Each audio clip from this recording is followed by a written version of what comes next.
I spent the past 6 months furnishing our new apartment in this creative, colorful, eclectic but balanced, vintagey but modern style, to now start hearing that minimalism might make a comeback. Like, I'm not ready for this, it's too early. Just the thought of minimalism making a comeback makes me so upset. Not because I hate minimalism, I actually learned a lot from the minimalists, so forever grateful. What makes me upset is that I even care about this. I even care about my apartment being outdated. Just, I shouldn't care. So today, we're gonna cover why we even care about trends and if they are that bad. We also wanna cover if minimalism is making a comeback and why. And for that, we will also talk about the origins of minimalism and why it got replaced by maximalism a few years ago. So if this sounds interesting, and if you wanna get more videos like this in your feed, then subscribe because I'm posting weekly. So why do we even care about trends? Because we are social by nature. We live in cities, in towns, we have family, friends, partners. We are social human beings. Following trends is how we easily get into new groups. It's how we easily tell them, like, hey, I like the same things that you do, let's be friends. And of course, companies know that, and they are great at marketing us products and services that actually allow us to do that, to tell the world we are part of the same identity. The magnification of this is, well, more like urban tribes. I'm talking goths, punks, hippies, hipsters, just groups of people with similar lifestyles, similar aesthetic cores, similar music taste, and even the same ideologies. Just groups of people with similar interests that made them stand out from the mainstream. Because of social media, urban tribe weren't that relevant anymore, and they just became part of the mainstream. Being a goth in 2024 isn't as rebellious or as different than being a goth in the 80s. Nowadays, it's just a fashion trend. Well, not even that, because Pinterest and TikTok kind of like made it into an aesthetic that is now broken down into multiple cores. Like we have 90s goth, mall goth, cyber goth, pastel goth, fairy goth, whimsy goth. Many cores that fast fashion brands like Zara will introduce into their new collections, and they will make that 2023 tomato gold summer girlies will now this fall be 90s goth, but like listening to Olivia Rodrigo. To all of these are trends that bad. We have been talking about them as this way to easily get into a group, so they don't sound evil.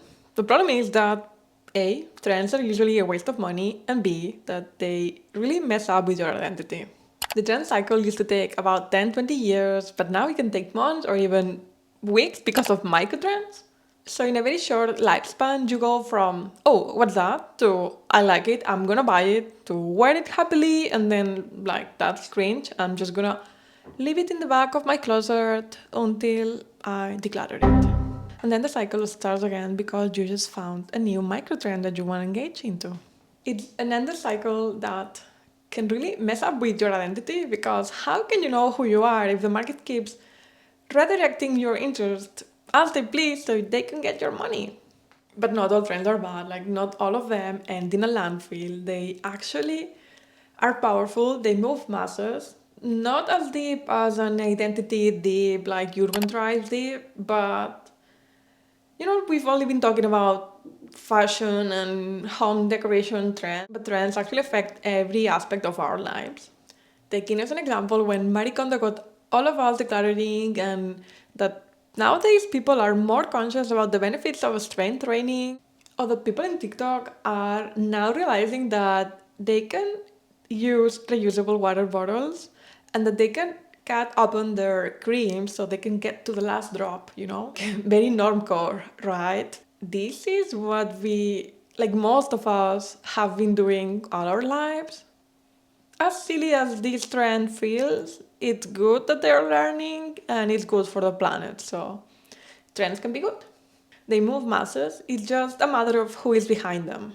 An example of goodish trend is minimalism, which is good at its core, but there's like some evil capitalist background in there. But before we get into that, let's cover when and why minimalism originated in the past. While minimalism as a lifestyle emerged in our century, its origins of simplicity and focusing on what truly matters can be dated back from ancient Greek culture. Take as an example the Stoics. who valued simplicity and focusing on what truly matters. In the 20th century post-war context, minimalism emerged as in finding beauty in things that weren't beautiful before, like construction materials or austerity. The father of minimalist architecture and the last director of the Bauhaus, Mies van der Rohe, embraced less is more as in rooting in for simplicity and functionality to create more serene spaces that are also more purposeful. Because after the war, there was a strong need and desire for rebuilding society, and of course, all the buildings that they weren't there anymore. So people were questioning the need of ornaments and decorations, and they kind of like embraced this shift in society and also in architecture of simplicity, of functionality, and it was also generally cheaper. So now I don't know if it was because they needed this as a society or because the market was like, you need this, you need simple stuff because there are no resources available. Yeah, I don't know. Anyway, fast forward to the late 2000s and early 2010s when, well, we were again in a recession. And that's when social media and blogs kind of like renewed the interest in minimalism. That's when books like The Life-Changing Magic of Tidying Up by Marie Kondo in 2011 or documentaries like Minimalism, a documentary about the important things in life, directed by Matt Diavella in 2016, kind of like helped popularize minimalism as a lifestyle that focused on intentional living and, well, decluttering, which stick very, very well in our post-recession society. And it also aligned very well with our new values. Because in 2010 saw this growing concern about environmental issues. So being a minimalism actually seemed good, because that would mean that you would live with less, you would need less, so you would consume less, so less of your stuff would be polluting the world. You would be making a world a simpler place, thanks by your minimalist choices of living with less. Unfortunately, some or like most of them didn't really embrace that positive mentality, but they kind of like got rid of everything that they owned that wasn't following the minimalist aesthetic. They bought, in consequence, new stuff that actually did follow it. Even like Instagram ads, sweaters that weren't minimalist because, well, they were white or black or gray, they had no other color.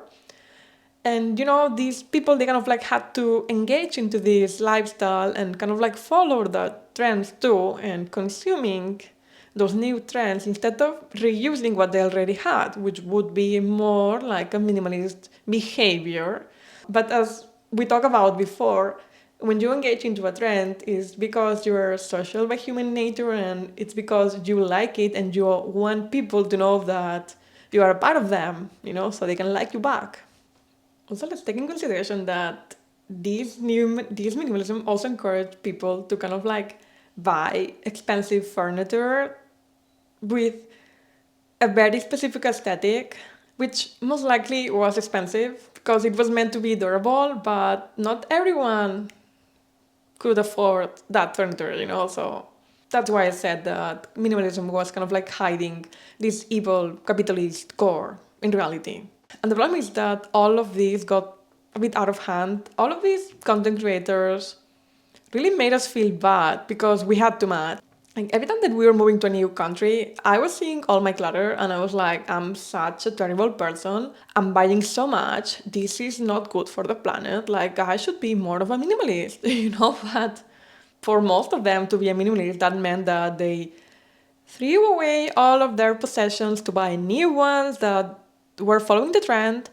And whenever the trend is not a trend anymore, they will throw those items out again and buy whatever is trending now. So they are also creating waste. And it's happening. Like I've been seeing a lot of minimalists that they are not minimalist anymore because they don't see anymore that core essence that it was sold to them and that they also sold to all of us, like they realized that it was all a business, like everything in life. So yeah. sad. Everything is very sad, so we need to be more mindful. That's why I'm making this video. So maybe, well, it's helping me think about this topic, reflect on this topic, but I kind of like wish that it's also helping you somehow. So yeah, let me know in the comments if it does. Anyway, it was like this for a few years until in 2020, we kind of like got bored of staring at blank walls and lifeless furniture and apartments. And some of us kind of like realized that we never like minimalism, that less is more, and that we have a personality that we want to show. That's when maximalism kind of like emerged from the ground, from the dead, and kind of like took over again. But it didn't come back as this Art Deco or like 70s, 80s maximalism. It was kind of like a more balanced one, like eclectic minimalism. Of course, everyone kind of like embraced it the way that they wanted. It could be more colorful and creative, or it could be more like muted. But in the end, it's just the same vibe. So hello to warm, lived-in apartments, and goodbye to blank, boring, minimalist spaces. Yay. Maximalism won't make you declutter. It will make you use whatever you have. Embrace it. It holds memories, and it's part of your past, and it's going to be part of your future. So while maximalism embraces uniqueness and creativity and self-expression and all of that, it can also lead to overconsumption, because you won't fill your space quickly, and that's when you can easily fall into trends and micro-trends, like it happening to me while filling this apartment, because I was like, well, that's empty, let's fill it all up. And I had to really learn how to be a conscious buyer, because otherwise everything would be just cluttered. And the problem is that I'm able to justify every purchase, and I get emotionally attached to every object. And that's terrible. So why minimalism might take over maximalism? Like, why? Because I'm not okay with this, and I really need to know why. Because I'm not okay with this. Well, because minimalism works great during post-war long recessions, and I don't know if your feed has been for recession core videos like mine. If not, it will be, because we are in the latest quarter of the year. We are very close to that resetting my life, new year, new me content. And we saw a new opportunity to reset our lives by decluttering, to kind of like also start the year well and join the Nova Year gurus. So we can all economically prepare for this cyclic recession that we have been warned over the years now. Just remember that minimalism emerged from this need and desire of intentional living and living with less and not following trends, and that we've all been warned about how bad fast fashion and micro trends are for the environment. So there's a growing concern, and we know that we are destroying our planet, so there's a shift in mentality. So it's natural that minimalism, at least its principles, are making a comeback, because more and more people are valuing authenticity and seeking experiences and real connections than material possessions. So the research threatened me so badly that I'm just gonna throw all my stuff and become a minimalist because I want to be ahead of the trend. Not really. Despite being a maximalist at heart, the good habits I learned from minimalism kind of like stick with me. So yes, I have clutter, but it's intentional clutter, okay? Every time I look at those items, my heart is fuller. I know we don't need objects to remember people or experiences. I know all of that, but I'm very nostalgic, and nostalgia core is kicking hard this year, okay? Don't blame me. My take, be mindful with what you already have. If you already have something that is functional, like if you already have a water bottle that is reusable, that it works well, that, well, it might not be trendy, but it works as it meant to work, You don't need to buy a trendy one. You don't need to have one for each day. You just need one that you can clean and use happily ever after. Yeah. So this was my take on how minimalism is kind of like getting rebranded as underconsumption core to kind of like align with this upcoming recession and take over maximalism, but how most of us know that minimalism is a trap, that is just another consumerism trend, and that we just need to be more mindful and really just buy whatever we want, just being conscious that we're destroying our planet, so the less we buy, the better, but just buy things that you need and reuse what you have. That's it. Thank you so much for watching. See you next week. Bye.